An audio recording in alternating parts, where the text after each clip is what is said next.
So today we come on because we want to tell you the basics, costings of being New Zealand. We've been here now for 4 months and we're having the most amazing time, and we thought we'd just do a little video about how much it costs, because it is a long way to come. So this is just going to be the month to month costings. We're not doing the flights and the van. We will do that on another video. Well, that's it. As you already know, if you've been watching our stuff, it's fairly expensive here, but we've done the costing and I was surprised actually. It didn't come out quite as high as I thought it would. Yeah, some things are more expensive than others. So let's cut to the chase and just talk about the thing that all of us do every single day, and that's eat, and the price of food. Now, I have put up a few things, if you've been watching Instagram and some of our vlogs before, food is probably the most expensive thing here, and all the 23 countries we've been to, it is the most expensive.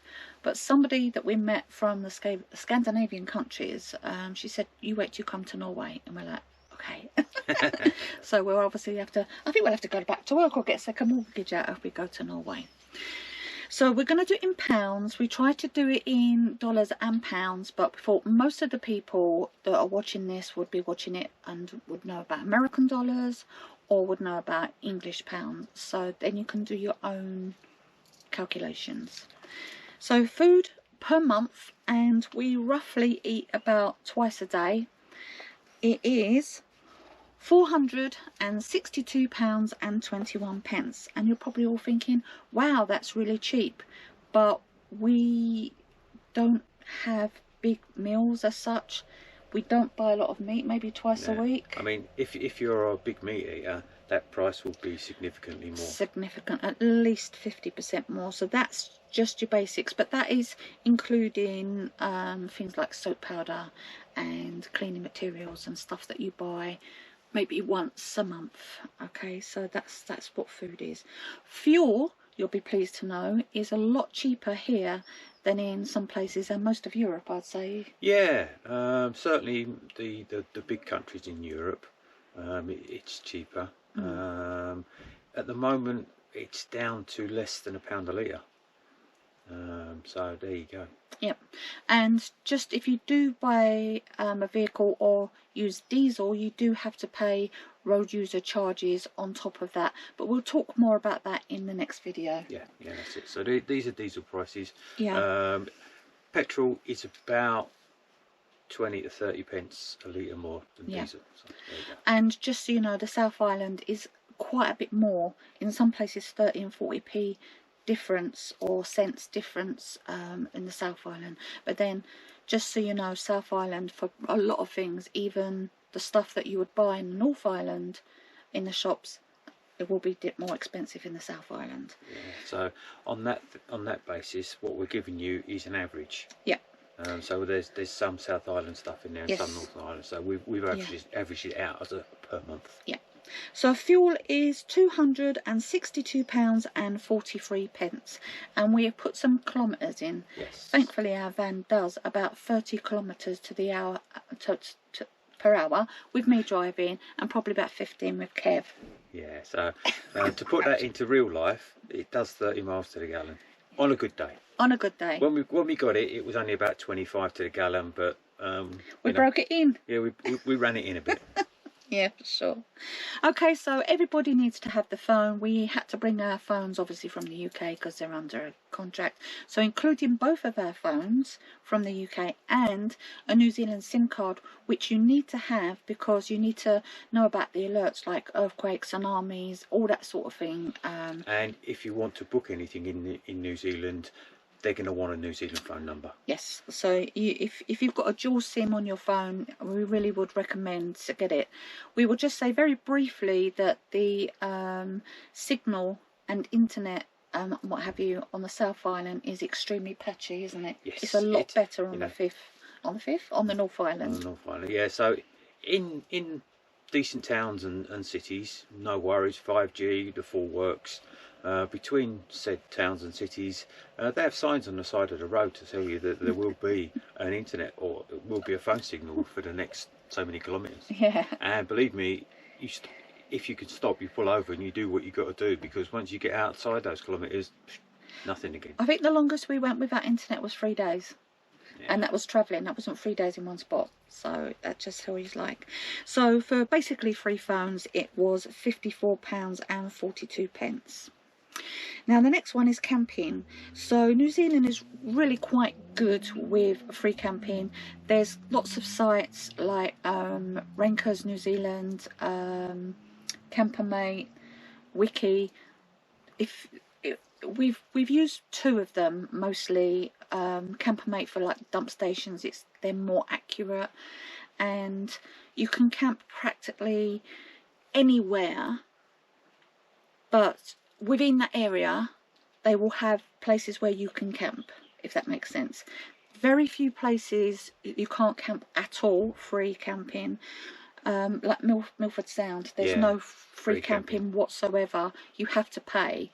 The dock sites, that's Department of Conservation, do it a lot cheaper, but you will, in most cases with a dock site, just get a drop toilet. Yeah, and you will also probably need a self-contained vehicle. Yes. And again, we'll come on to that when we do the vehicle stuff, and we'll explain what self-contained and all that is. So in the 4 months that we've been here, we've probably done a dozen times. Yeah. Even then I'm probably exaggerating, on a dock site or whatever. So our camping has only been £15.62. I don't know where the 62p come from, but there you go. Because it's an average over over there. So if you're staying at a dock site, it's about a £5. Yeah. £5 or £10. Yeah. Per person. No, in total. Oh yeah, pounds. in total. Yes, pounds. Yes. Yeah. So that's not too bad. So we thought that was pretty good. So the next one is gas or LPG. So with this van we have a bottle. We have topped up the gas 3 times. So you can either exchange a bottle, and it's around 20-ish quid to exchange a bottle. Yeah. And the downside with exchange, of course, is unless you know your bottle is empty, you're giving away some of your gas, and they'll refill it for you. And then you just pay per litre, and you only pay for what you need. And it's so it's very cheap, and it's a 9 kilogram bottle. Yeah, 9 or 8.5. On the bottle it says 8.5, but everybody refers to it as a 9 kilo. Yeah. I don't know. Yeah. So the gas has cost us about £8.85. We mostly do use it for cooking, hot water for showers and what have you. I think we've had the heating on twice. Yeah. The heater in this van isn't the best in the world. So, and to be honest with you, the weather's been all right, so we haven't really needed it. Yes, yeah, we've been very lucky. And the next thing is laundry. We all need to wash our clothes. On average, we're going to the laundry anything between 10 days and 2 weeks at a push. Yeah. Put it this way, as soon as I'm running out of knickers, we go down to the laundry, don't we, darling? So everything gets washed, all the bedding, towels, you know, everything gets washed. And that comes to £26 a month. And I will say that you can get we've got a liquid card. Yeah, so you get your standard coin-operated laundries, but you need coin. Yeah. And coins are a bit, you know, most places take cards. So we found these liquid. They do a range of laundries across New Zealand, and they will wash your clothes for as little as £2 or £3, and they will dry your clothes for as little as £2. You just top the card up with your contact list. Yep. It's easy peasy. It's easy peasy. The card initially costs you $1. Yeah. 50p. So and the machines wash properly with proper hot water. Now, if you're in Vanlife, you know what it's like to actually get hot water, and they actually do dry. There's only one that didn't dry so good. It wasn't a liquid. It was an independent one that didn't dry good. So like your thick rims and that was just a little bit damp. But yeah, and also a lot of them are 24-hour. Yeah. Result. Okay, so something that we don't do a lot, but including this were things like the odd lunch of a pie. Including this was ice cream. Including this was occasional fish and chips. But quite a few of the times our kids paid for meals out. So eating out has cost us roughly about £34.79. Now you're probably all thinking, oh, it's really cheap to eat out. And it's not. It's really not cheap. It's really not cheap. I mean, you can eat out cheap. Yes. But it ain't great. And you can eat out, and to be great, as you say anything about New Zealand cuisine, it's a pie. It's a pie. The pies are good. They're well filled, good. and they're really tasty, and they're really nice. The pastry's good. Yeah. Yeah. And if you have one for lunch, you probably last all day. It's really good. But to be honest with you, there's only so many pies you can eat. There is only so, but ice creams, and I've been on averaging having one a week. On some occasions, I've had two. Whatever. I said average. There might have been one week I had 3. Yeah. Goodness me. So doing stuff, that's things like getting into a museum or paying to get into something, a touristy thing. New Zealand's pretty good. Most of the touristy stuff you rock up to, that's natural. Yes. Yeah, the stuff that's been there, that was formed by nature or has been there, since forever, is generally free. And free to park. Example, Pancake Rocks on the South Island. Yeah. And on the North Island, let's have an example of the North Island. Cape Rainer going up to the lighthouse. Now you think a lighthouse, but it's in the middle of, I want to say it's right at the top. It's literally in the middle of nowhere. And to get to it, I mean, the National Trust would make a killing on that if that was in the UK. Really and truly. Yeah. So that was a grand total of £61.25. So the grand total for us, for those basics, and the doing stuff, I think we did pretty well out of, because a lot of the stuff was free. On the South Island, it's not so much the case, and it's very much touristy there. So it is a grand total of, drum roll, £925.57. Yeah. Yeah. So we do have a budget. It's just about come in. Yeah. It was more than we. It was significantly more than we expected, but not as much as. Yeah. Yeah, but not as much as we thought it was going to be. Yeah. So that's just for the basic things. Yeah, that's your day-to-day running stuff. Yeah. So there are a few additions to that. There are some additions. We came into Auckland and we drove down to Wellington, and then you've got to get on a boat because you've got no choice. You've got to get on a boat to get across to the South Island. Yeah. If you've got a van, obviously if you haven't got a van you can fly, but vans don't fly and they don't swim very well, so you've got to get on the boat. And the ferry for us in this small, it's a transit van, as you probably know, was £445.19.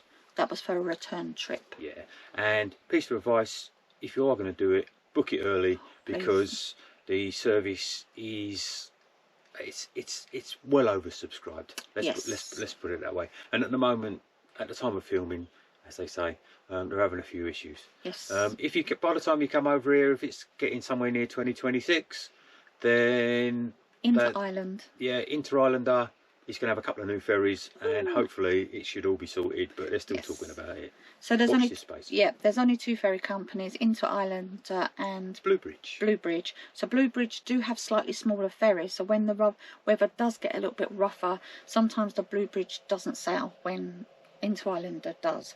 Just a tip which we found out from the locals. So miscellaneous. So Kevin got new Crocs. I got some new swim stuff and some odd bits and pieces, including a couple of gifts. We spent £160.60.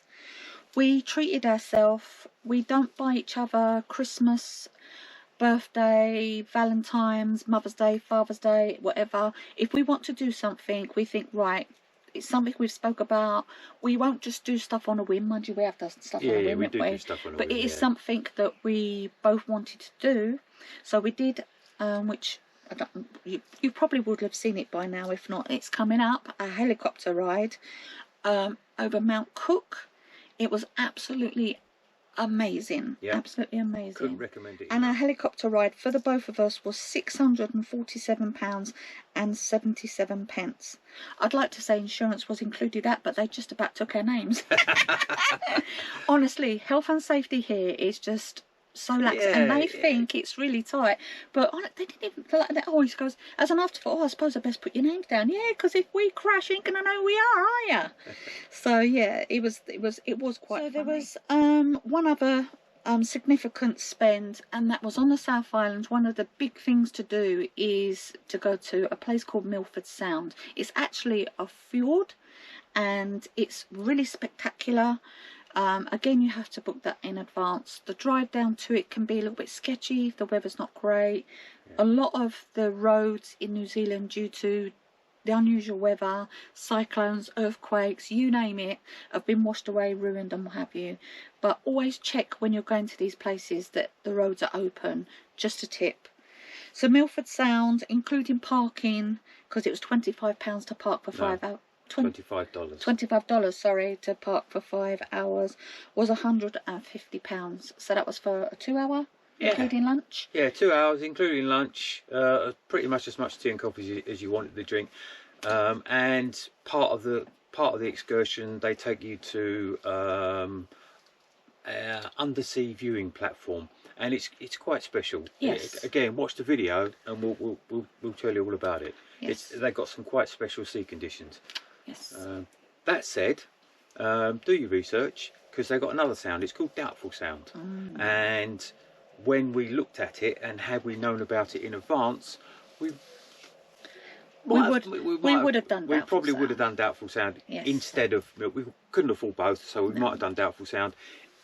It's slightly more expensive on a trip basis, but the trip is longer, and you don't have to pay for parking. And you can stay out overnight if you're feeling really flush. Yeah, yeah. And the pictures that we've seen, and a couple that we met that did it, we've seen their pictures and we're just like, oh my God, I wish we'd have done that. But it's like anything. Another thing that we will talk about, we never did it, Stewart Island. So that is another thing. So that is the third biggest island in New Zealand's islands. And it is somewhere where you can more or less guarantee to see a kiwi. Why we didn't do it, number one, the price. Number two, there was like a 2 or 3 week wait to get across. The ferry, again, you can't take your van, so it's people only. $99, which is, as we're dealing in pounds here, it's about 50 quid. Yeah. There, and the same back. That's each. You get no choice in that. There is only, I think there might be a couple of companies, but they charge the same. And obviously, if you want to see the kiwis are nocturnal. You have to stay overnight, and that's added in. So it was anything from 100 quid to as much as you really want to spend to stay overnight. Yeah. But the beauty of it is, if you want to see a kiwi, you're pretty much guaranteed. They've got 16,000 of them sitting on that little island, so you know they'll be running around your ankles. And it's known for its dark skies. So if that's your thing, and also all the sexy stuff in New Zealand, all the stuff that you come to New Zealand to see, is pretty much guaranteed to see it on Stewart Island. So that is something that you need to book in advance and really think about. I think we would come and do it if we come to New Zealand again. It's something we would do, but if we were coming from Auckland, we would fly to Christchurch and do Doubtful Sound and Stewart Island. I think down to Christchurch. There are excursions that will go both ways. Yes. And it doesn't really add a great deal to the cost, because the major cost in Stewart Island is your accommodation overnight. And obviously the major cost is going out on the boat in Doubtful Sound. So Kevin did a quick how much it would have cost, and it would have cost us about 400, 450, was it? Yeah. Pounds. Yeah. To go to Stewart Island. And well, I said while we're here we might as well do it, but as it happened there was no. So that was it. So we hope that's helped you.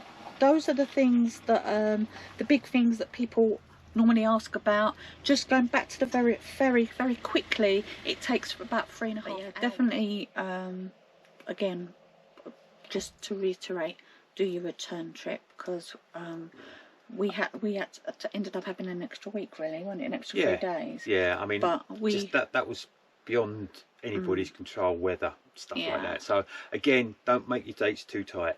No. If you need to get the van back, or you know you're leaving at certain times, give yourself 10 days, easy. Yes, just in case there is cancellations, because there was people that were having to abandon their rented motorhomes on each side, fly back to the other island, and then sort out accommodation. I felt really sorry for people. We were so lucky that we have got this time. So lucky. So if you've got any questions regarding any of the things that we have done, just drop us a line. Obviously put it in the comments and what have you. Is there anything else, my love? No. And if there's any information you want to know, just give us a shout and Yes. we'll do our best to answer it for you. We will. Yeah, you can either contact us, obviously drop it in the comments on the YouTube, or we're on Insta, so you can message us on Insta. Yeah. No problems at all. Yeah. And I think somewhere if you click into Insta, you'll find an email address. Yeah. So if you haven't already subscribed, please give us hit the subscribe button. Ring the bell and hit the notification thing. I know everyone goes on about it, but like, it does help the channel to grow. The channel is growing. We are really excited about everything, and we love this community and everything. And the next video we'll be talking about buying a van, what you need to do about the van, like the equivalent of an MOT and all the rest of it, what you need to do to be able to park it wherever, and it will be current as it is, because they changed it since we've been here. Yes. So yeah. Who knows? But thanks again for watching, guys, and we will see you again soon. Yeah. See you later. Bye. Bye.